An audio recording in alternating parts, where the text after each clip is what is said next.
হয় আপুনি যেটো কথা আমাক প্ৰশ্ন কৰিছে যে কি পথাৰত পানী নাই প্ৰকৃততে নাই যেহেতু জলসিঞ্চন বিভাগৰ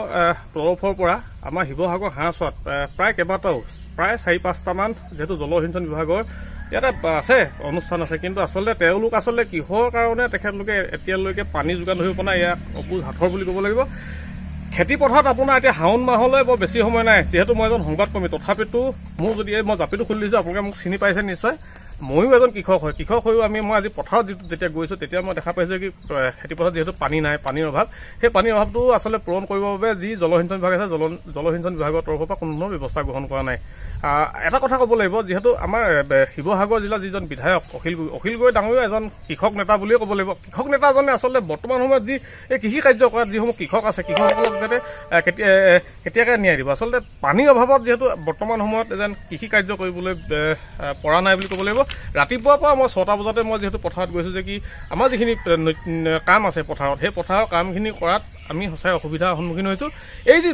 নলিনা যিটো আমাৰ চাউদাং পথাৰ আছে চাউদাং পথাৰত যিটো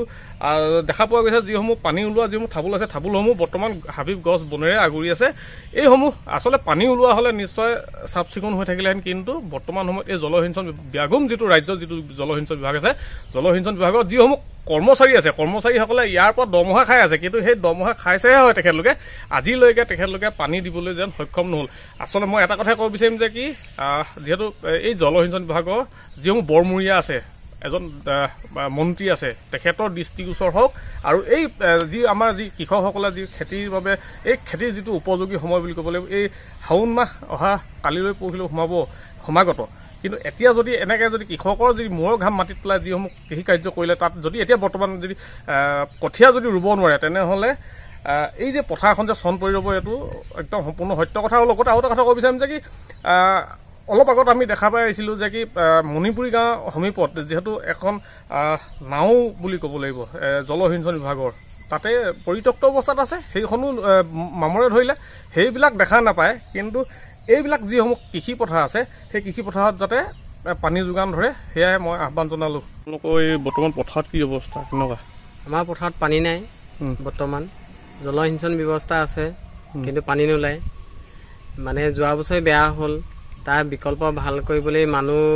অফিচৰ পৰা যোৱা বছৰ মই মাতিবলৈ গৈছিলোঁ কিন্তু খবৰ দিয়া স্বত্তেও তেওঁলোকে ক'লে যে ৰবি শস্যৰ খেতিৰ কাৰণেহে আমি পানী দিম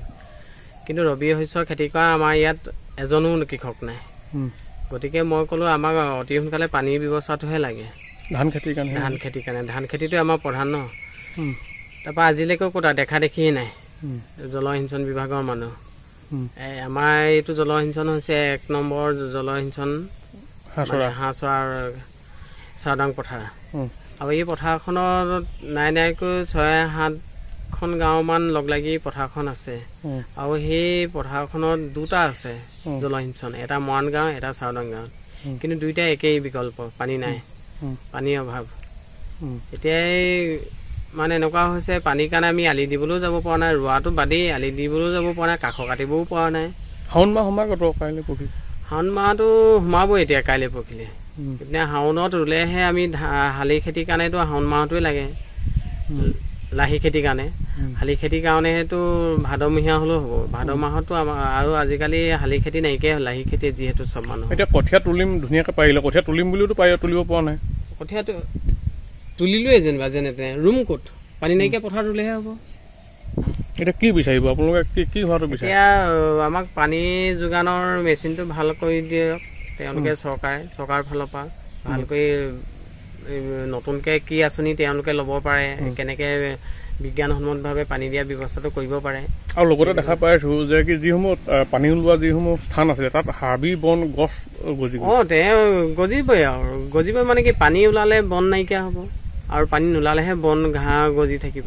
পানী আজি 2 বছৰমানৰ পৰা পানী ওলোৱাই নাই